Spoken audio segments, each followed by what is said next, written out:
이란 미국발 전쟁 분위기 고조에도 한국 시장은 잘 견뎌내는 분위기였습니다. 강력한 상승의 기운이 한국 시장을 맴돌고 있다. 저는 상법 개정이 되면 MSCI 선진국 지수에도 들어가는 수순으로 보고 있고요. 당장은 아닐지라도 장기적으로는 무조건 선진국 지수에 편입이 된다라고 생각을 하고 있습니다. 이 재료는 상법 개정과 맞물려서 한국 시장의 체질 자체가 변하는 것이기 때문에 코스피 5천까지는 몰라도 3천이나 3,500이 끝이라고는 전혀 생각을 안 하고 있습니다. 한마디로 한국 시장의 대세 상승의 기조를 믿는 입장인 것이고요. 현재 3천 어라운드는 시작일 뿐이라고 생각을 한다. 그래서 확보했던 현금으로 주식 매수에 열을 올리고 있는 상황입니다.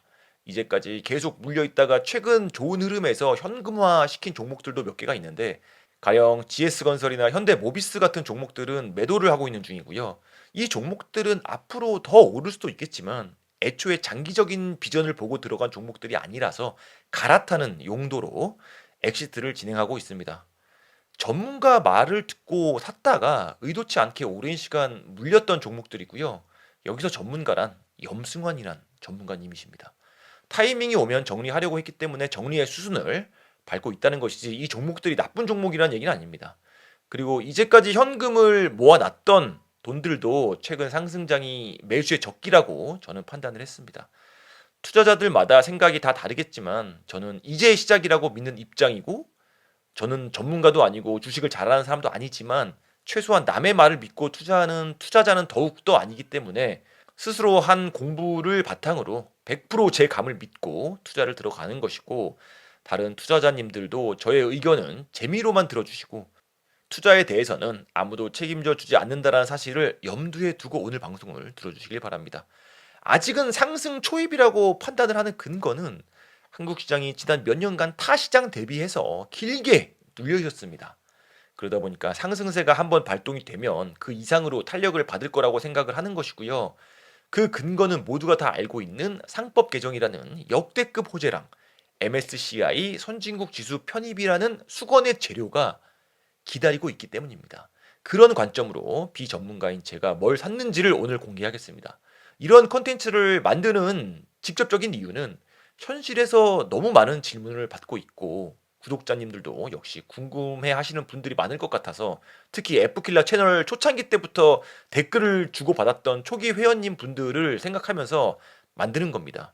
저의 투자 라인업에 대해서 예전처럼 비판을 아끼지 않으셨으면 하고요. 늘 좋은 의견을 주셨던 의형님이나 베어스님께서도 조언을 아끼지 말아 주셨으면 합니다. 2025년 시작을 앞두고 의형님께서 박스피를 예상해 주셨는데 상반기에는 그 예상이 완전히 적중을 했고요. 하반기로 들어서면서 완전히 판도가 바뀌게 되었기 때문에 추가적인 의견을 부탁드립니다. 사실 그 누구도 주가의 흐름을 정확하게 알 수는 없는 것이고 만약에 맞춘다면 그것은 실력이 아닌 우연이라고 저는 생각을 합니다. 이번에도 펼쳐질 순환매에서 과연 누구의 차례가 올 것인지 예상을 해보자라는 거죠. 제가 자주 보는 채널인 런던 고라니 님도 일주일 전쯤에 상승 기조가 8회 말 혹은 9회 초라고 말씀을 하셨는데 그 뒤로 3천을 넘어가면서 사과를 하셨던 방송도 시청을 했고요. 테이버님께서도 살 타이밍이 아니다라는 의견을 말씀해 주셨는데 상승 기조는 이어지고 있습니다. 결국엔 전문가든 초보자든 틀리는 게 당연한 것이고 예측은 어디까지나 이번에는 맞췄는지 보자의 재미 수준일 뿐인 것이고 그래서 훈수 댓글도 대환영인 부분입니다. 저의 매수 기준을 먼저 말씀드리면 이렇게 좋은 장에서도 아직 상승을 하지 않은 종목들 그러니까 여전히 저평가 구간에 있는 종목들을 찾는 게 1순위고요. 결국 순환매에서 차례가 오면 그때 상승할 종목들을 찾는다는 겁니다.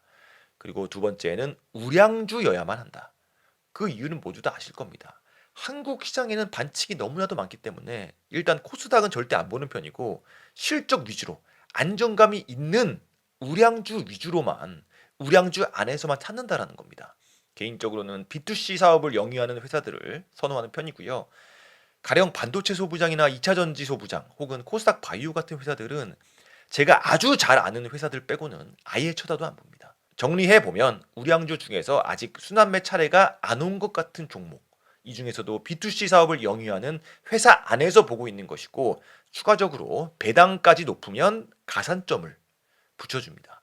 개인적으로 배당에 대한 시각은 혹시나 물렸을 때 버텨주는 힘입니다. 특히 투자한 종목의 낙폭이 커졌을 때 물타기를 해야 되는데 배당이 높은 회사들은 물타기로 비중을 높여도 배당이 부담을 줄여주는 역할을 해주기 때문에 경험상 배당을 받으면서 물타기로 평단을 낮춰서 1, 2년 만에 엑시트를 한 종목들이 꽤 있습니다. 가령 예를 들면 현대모비스나 포스코 홀딩스 등등이 있는데 배당이 높았기 때문에 물타기를 해도 큰 스트레스가 없었다라는 거죠. 이자를 받으면서 버티면 된다라는 겁니다. 고로 배당은 너무나도 중요하다. 이 외에도 공부를 하다 보니까 상승 모멘텀이 기대되는 재료들이 있다면 가산점은 더욱 추가가 됩니다. 리스트를 한번 보도록 하겠습니다. 1번은 CJ 제일제당입니다. 제일제당은 사업력이 강력하고 튼튼한 회사고요.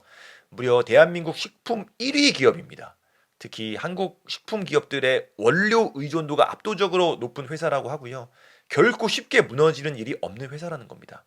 상승 재료도 매우 강력한데 스완스라는 막강한 미국향 냉동식품 라인업이 있고 그 외에도 비비고라는 글로벌 K푸드 테마를 갖고 있음에도 불구하고 K푸드 관련주들이 날아갈 때 미동도 하지 않던 회사가 바로 제일제당입니다.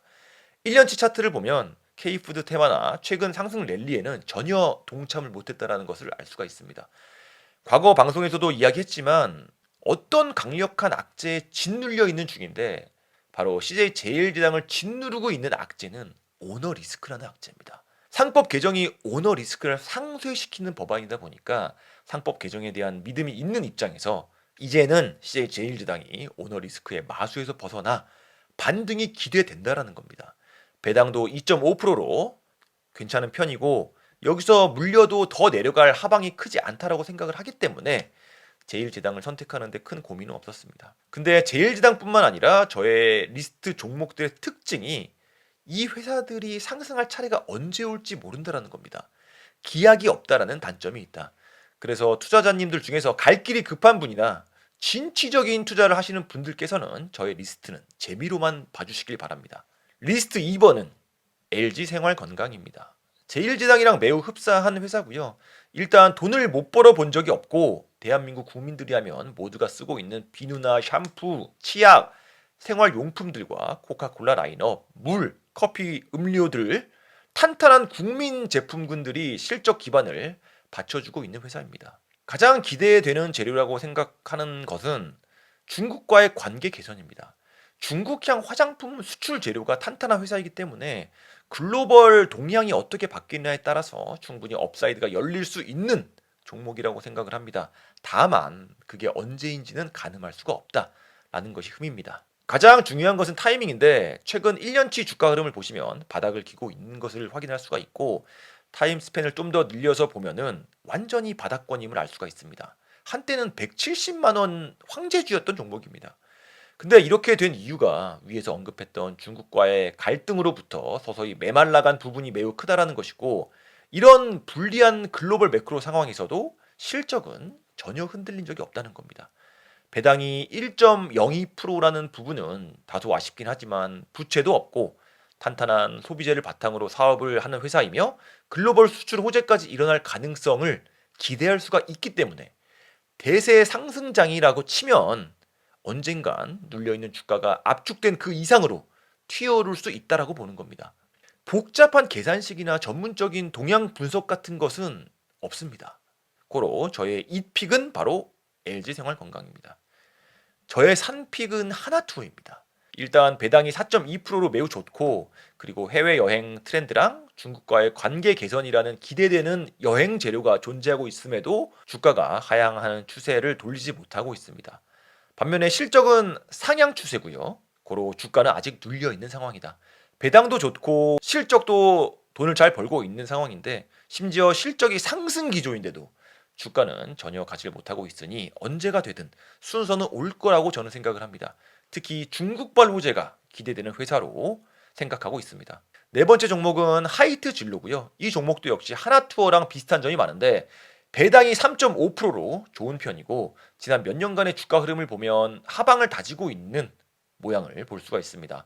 하나투어랑 비슷한 수준의 실적의 상승 기조가 있으며 탄탄한 제품군을 보유하고 있습니다. 바로 맥주와 소주인데 업계 선두를 다투고 있는 회사고요. 특히 기대되는 부분은 정부의 경기 부양 의지와 맞물려서 내수 소비가 반등을 하는 계기가 마련된다면 하이트 진로는 충분히 수혜를 입을 수 있는 회사라고 생각을 합니다. 다만 중요한 것은 아직은 주가가 전혀 움직일 기미를 보이고 있지 않다라는 겁니다. 그래서 오늘 같은 하락장에서 저는 비중을 늘렸다라는 거죠. 이렇게 좋은 장에서 주가가 움직이지 않았다라는 부분을 불안하게 생각할 수도 있는 거지만 오히려 반대로 실적이 견조하고 또 언젠가는 자리가 올 거라는 기대를 바탕으로 오늘 소개했던 네 종목을 저는 바로 오늘 매수를 했습니다. 그 외에도 NC소프트랑 셀트리온 또한 꾸준히 물타기를 하고 있는 중이고요. NC소프트는 어떤 좋은 일이 있는지 전혀 알지 못하지만 낙폭이 너무 커서 물타기를 하고 있는 것이고 배당도 낮고 수익에 대한 기대도 없기 때문에 목표는 무조건 최대한 빨리 탈출입니다. 반면에 셀트리온은 오너 리스크만 해소가 된다면 정말 기대가 되는 회사라서 장기적으로 기대도 되고 낙폭도 어느 정도 있어서 물을 타고 있는 상황입니다. 오늘은 이렇게 쉬어가는 느낌으로 가볍게 종목 이야기를 해보았습니다. 오늘도 도움이 되셨다면 구독과 좋아요 부탁드립니다. 감사합니다.